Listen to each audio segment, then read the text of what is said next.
Welcome to Portsmouth This Week, and I'm a guest host this week, Bob Poniatowski.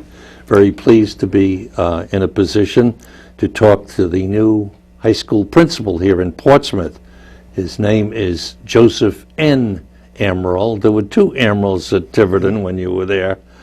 So welcome to the program, Joe. It's good to see you again. Nice you haven't changed since I saw you last.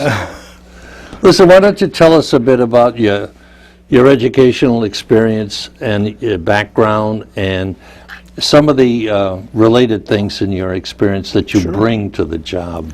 Well, I started off as a math and science teacher. I worked at Portsmouth Middle School teaching math science to the middle school 7th and 8th graders. Then I had an opportunity to go to the high school one year to teach programming. I did that for a year, and then I was fortunate enough to be able to be an assistant principal at Barrington Middle School, where I was there for 5 years. And then the inevitable happened. I got married, and that same year there was an opening to come back closer to home and come back to the school where I taught, to be assistant principal at Portsmouth Middle. I was assistant principal for 9 years. I became principal, for 8 years, and then I became principal there for 9 years.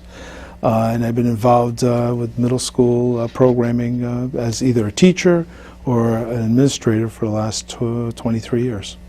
And you've had some other experiences at the State House that give you I try not to remember that, Bob, because as a State House member, there's 1 out of 75 people there. No, it's very hard to push your agenda forward. Yeah, I understand. It's just that that experience gave you some skills and some capabilities that I'm sure will come in handy. I tell you, I think I learned a lot more about people by conversing with them, listening to their problems. Yeah.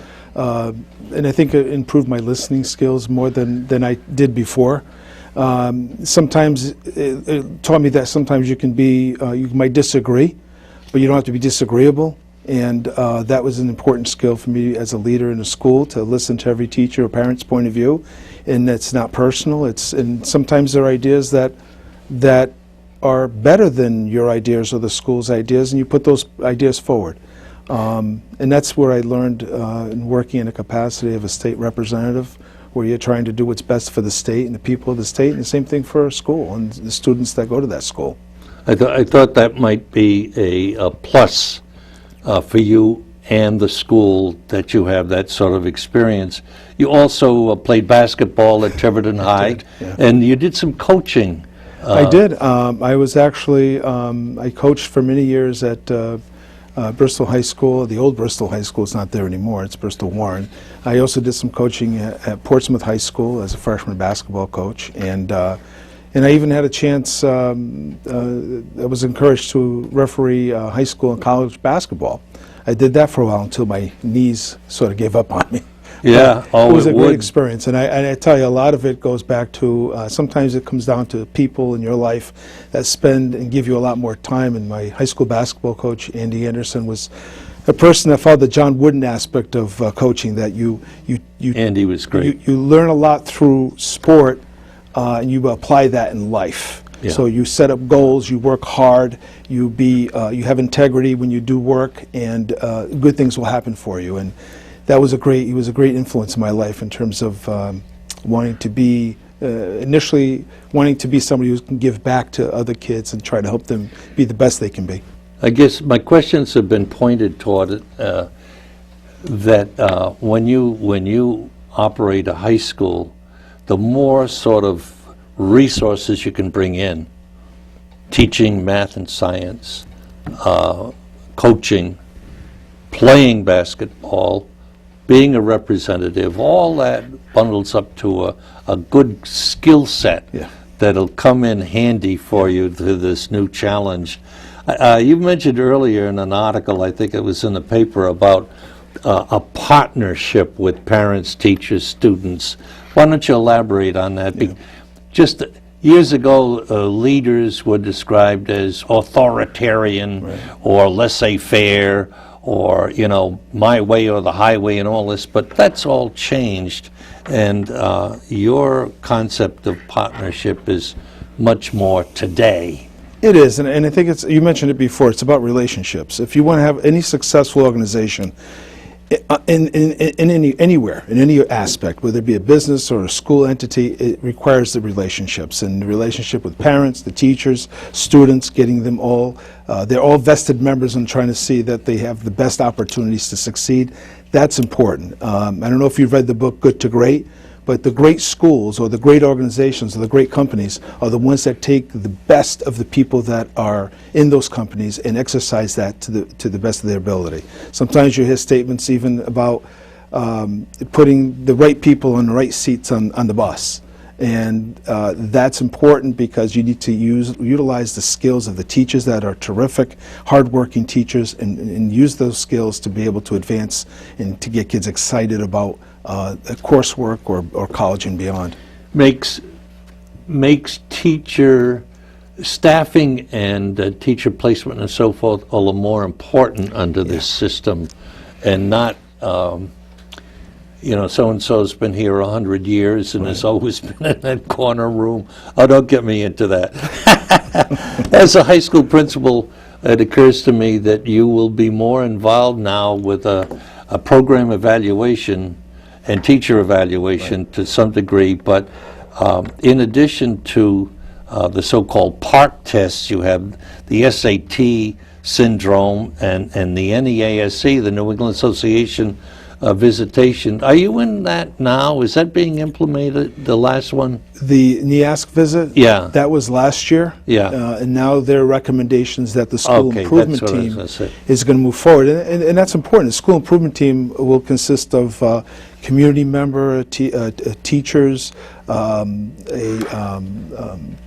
students, parents, working together to try to come up with plans that will be recommended to the superintendent for implementation. I think that's very important. But anything else, Bob? The one thing that's really different that is today's high school and today's schools that probably was not a big emphasis back when you were my principal at the high school is that there's a big emphasis on data.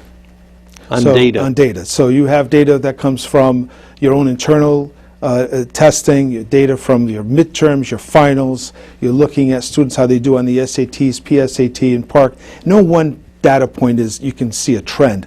But with multiple data points, you can create a plan that personalizes education for kids so that they can be the most successful at what path they choose to go into. Yeah. So, I mean, even the other day I was watching a commercial where the mayor of Boston was doing a metric on how they're doing as a municipality in servicing the needs of the folks. So he had metrics up there about how their trash collection was happening and all this. I thought even the mayor of Boston is looking at metrics to figure out where they are and where they need to be. So that's an important part of, I think, being a leader, and not just the leader, but the teachers are constantly looking at data. We're really honing up our data team to break down what we're good at and what we're challenged at and what we need to work harder in to support the kids so they can be competitive when they go on to college and beyond.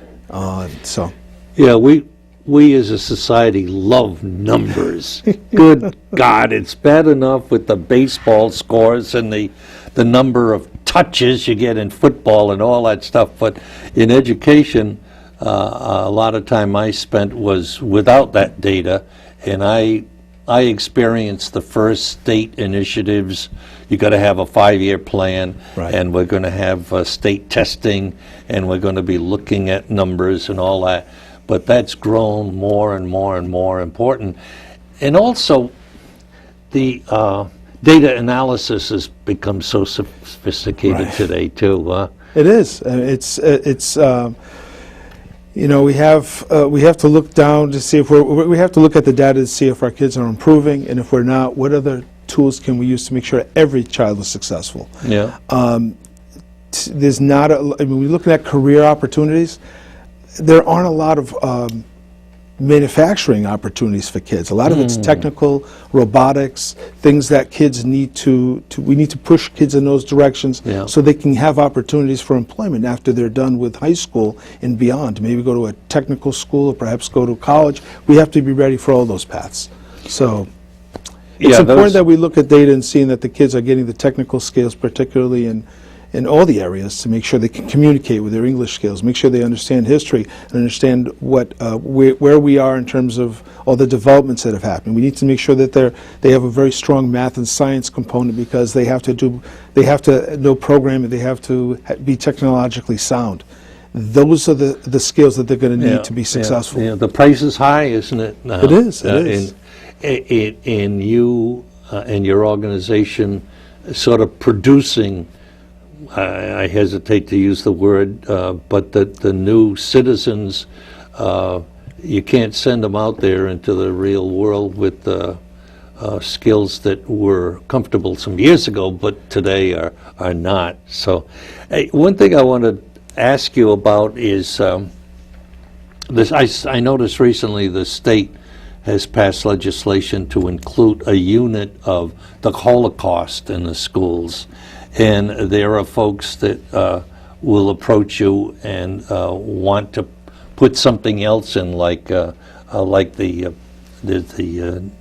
Portsmouth Historical Society is undertaking a great revision, and wondered, in addition to American history and state history, that may be local history, and also someone was interested in finance. Do our kids know how to maintain a checkbook? They know about finances, savings, and all that stuff. So my question is, these things are going to hit you, and how do you process them?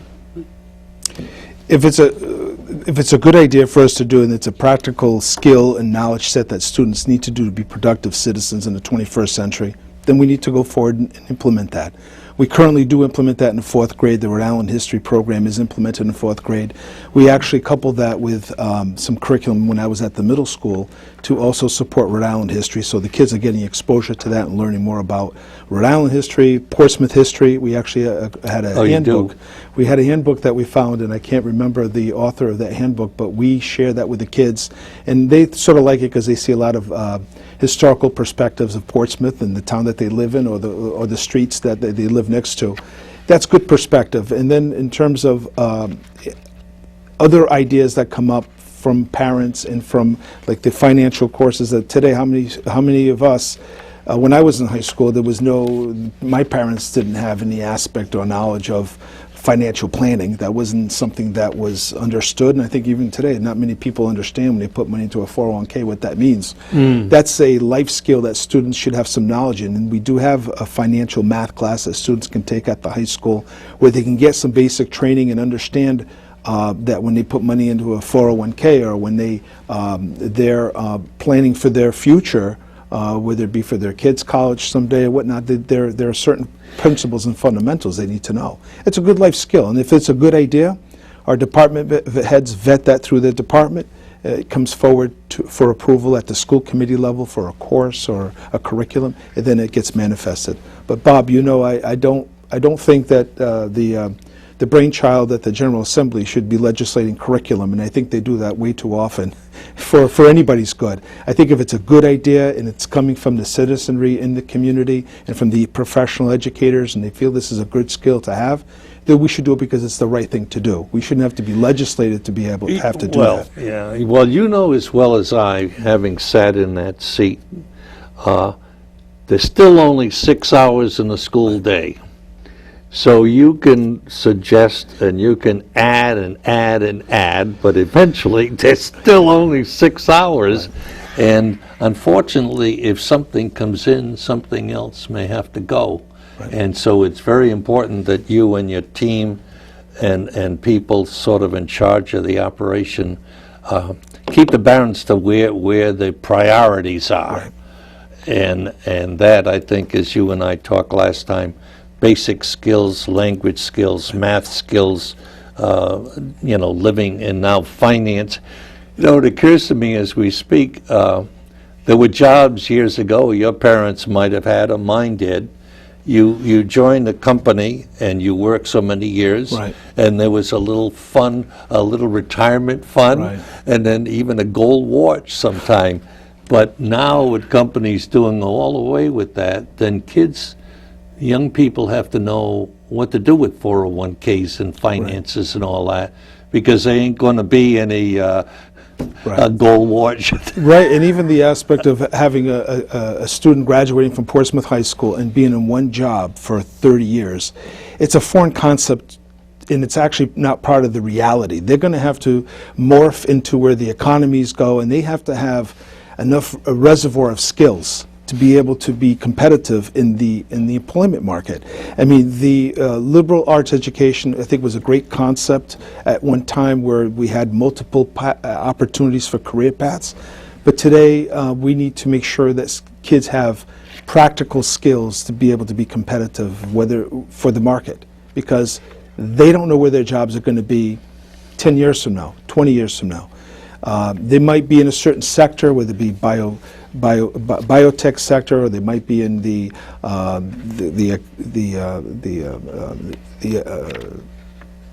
mathematical area, engineering.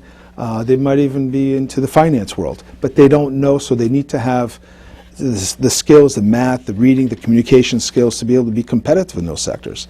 And that is the reality of today's market. And schools are not immune from preparing kids to be career ready. Makes it very difficult. Yeah, And the old thinking was these sort of paths, you know, the college bound, the technical bound, the vocational bound, and so forth. And there were all these tracks. And, you know, but the kid graduates, and then the world has changed, Right. and they don't have that track anymore, so they've got to be flexible. That's true with information too, isn't it? It is. How to handle all that information. I don't think there's been as much information or communication through the digital era that we're living in now as has ever been. But the important thing is, can the kids have the critical skills to sift through what's important for their daily lives and to use that information to be innovative or to be constructive in doing something positive for society or for creating new ideas that are going to benefit society. Those are the things that are going to be important for our kids going forward. So that's going to be a challenge. Well, it is a challenge. You know, my experience in education was that as the years went by, more and more information, and now with computers and TV, and now with the little iPads and all the other things, you're just getting bombarded with information, and it is so important to develop the thinking skills to be able to say, this is junk, I'm not going to pay any attention to this, this I'll dwell on. And that's, you got to do that, otherwise the kids are getting sold every day, and the parents too. Is that sort of like cross-curriculum, that sort of skill, evaluation skill? You know, the communication skills, looking at students to present information, looking at students to do research, quality research. It's done already now with at the culmination of the students at Portsmouth High School, they have to do a senior project. Yes, I'm and glad that senior you project mentioned is multitasked, and the kids have to really learn in depth about a particular topic and then be able to share that. And for some students, for instance, this Sunday we have a student that's doing a fundraiser for the Lupus Foundation, and they're learning everything about that, the procedures associated with curing, or at least supporting and making it better for those people that are afflicted with that disease, to make it better for them. Now, this is a high school senior, and now she's already been targeted by the organization to do some follow-up work, because she came up with some procedures in her research that was really positive and supported a lot of those patients. So that's a real-life application of all the skills that she learned. She's got a passion for it. There's a supportive environment to make that happen at the high school with her advisor, and I think that's awesome. That's just one example of someone that's going to make a difference, an immediate impact difference in a skill that she's researched and is looking to provide some solutions for. I find it very rewarding and inspiring to see young people in those senior projects. Years ago, and I've been in education too long. If you could answer the true-false questions, if you could sort of snuff your way through the essay question and guess at the others, you got the diploma. But now the demands are much more, but they're so much more rewarding. Because when I see those senior I went to your site the other day, the Portsmouth Education site, and I saw the timeline. Such and such a date you have to have the proposal in. Such and such a date you have to have a mentor, an advisor. You have to meet you have to have the proposal in, and then you're going to be evaluated by a team. Right. And that's not so easy anymore. That's not like T or F, true or false. But the educational payoffs are incredible. Right. And I think we're giving the students, by the time they're a senior, the ownership of taking some of their learning and the skills that they've developed over the course of the years and put it towards a project that they really have a passion about. And so it gives them a chance to really demonstrate those skills to a panel that they can, 98% of the time, those students are fulfilling that, and they can be proud of the work that they're doing, and then it's something that they can use in future experiences where they're doing a presentation to CVS or doing a presentation in college or even in the workforce if they have an idea, how to present that idea, how to cultivate that idea, how to put all the pieces together, how to do the research. That's important. Today. That's today's skill. Yeah, and that's lasting. So that the student learns to use information and experience toward a goal or a mission or a target. Right. And that's really so important. It is important. And it's also, I don't know if it still happens, but years ago, students would say, why am I taking algebra? Why am I taking this, that, and the other thing? But now, and you said the word, feel heated up about, feel zealous about, that gives them a chance to adopt all of these things to that, and it's not like, do I have to take this? They want to take it. They do. And that's so important. We have a really robust STEAM program, science, technology. That's another thing I noticed. The kids are taking robotics, they're taking engineering courses, they're taking programming courses, and those courses are all full because the kids know that's where I'm going. Those are the skills that are going to help me going towards the future. And you got to remember too, Bob, this is the generation where the kids are starting on their iPads when they were 4 or 5 years old, and they're practicing their ABCs on the iPad. So they technologically are in a different place than maybe when you and I went in school. Are they indeed? So it's a transformation in how we're going to support the students in terms of the technology that's available. It's not so much knowing, what the capital of New York is, although that's nice to know and it's great information, but it's more important to know the topography of New York, and that's how that supports renewable energy sources. Do you put windmills? Do you put dams and things like that? And how do you do it? And then the science behind it. That's where it's going to be practical for students to be able to be critical thinkers like that and to solve problems. Yeah, and also those new technologies allow a student not only to confer with the mentor in the school, with the expert at Raytheon, but with the world. Right. They can be in touch with somebody in Tokyo who's interested in the same project, and that dazzles the mind. Speaking of the technologies, I'm just curious aside, do you have them check their iPhones at the door when they come in? It's like anything else, Bob. The tool could be used for good purposes or for distractive purposes. Well, that's what I mean. I think if the teacher's using it for interaction with the class, I think that's awesome.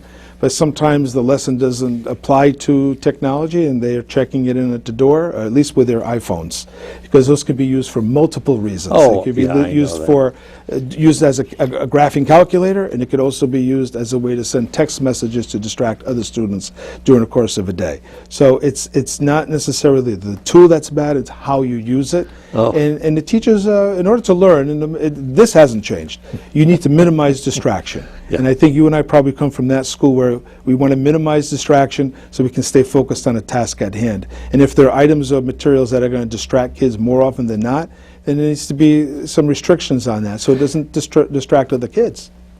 Those, yeah, I've seen our modern society and those things in the strangest places where they're present at an event that used to be interactive, but instead they're all staring at a screen. And I find it amusing that two people can be sitting in a booth at a restaurant on the iPhone talking to somebody else opposite to who they're across. And I just have to ask, why are they eating together? So that would be true in the school setting and, as you said, distraction. Well, you know, a component to being a successful, if a student's going to be successful, they can have straight A's in math and science. They can have straight A's in every course at the high school. But if they don't have the social skills in the workforce when they get in, unfortunately, if they're texting when they should be listening, that's going to be a demerit at their workforce in order for them to be even more successful. And sometimes it could also be a reason why students get fired, because they don't follow the social norms of the organization or the workplace. And we want to make sure the students understand that. It's absolutely important to know the content knowledge. So that's put in somewhere. We have advisory every day where cell phones are not allowed, and where students get a chance to interact with one another over talking about particular issues or ideas. And that's where they get a lot of the forced face-to-face, because you're right, they could be sitting next door to one another and they're texting each other at the restaurants or at the ball fields or whatnot. We want to make sure the kids get face-to-face interaction, because that's where you really get to understand people. You can't understand tone or text from a cell phone. You can only get that through the human interaction experience. Yeah. Do you go to the football game and you see a kid up in the stands watching his screen as the game's going on, and you wonder what he's doing there? But anyway, it is the time. Well, you've been around for a short period of time, and I'm sure you're still getting wet all over. What do you sense will be your biggest challenge for this new position? Probably the biggest challenge is trying to find systems that will provide collaboration for teachers, and opportunities for parents to have their voice be heard, students having their voices be heard, and that this is our school.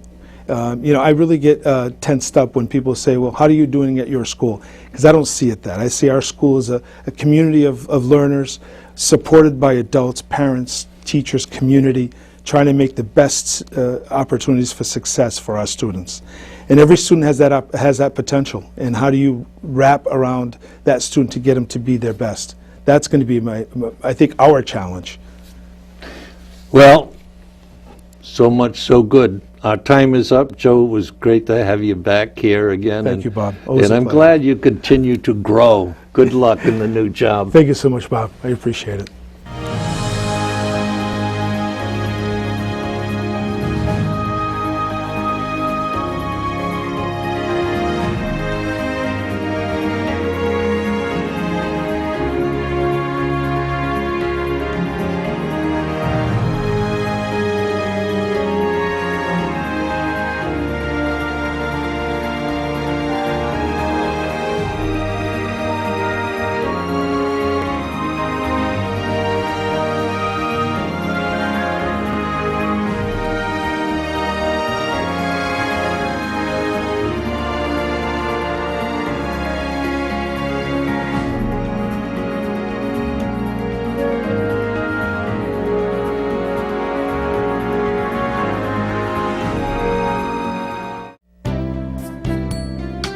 Hello, I'm Doug Smith, and I'd just like to remind everyone that this week on Thursday, the 22nd of September, the Portsmouth Police Association is hosting a fundraiser at the Glynn Manor House. The purpose for the fundraising is to raise awareness for the need for the new police building. I hope to see you there.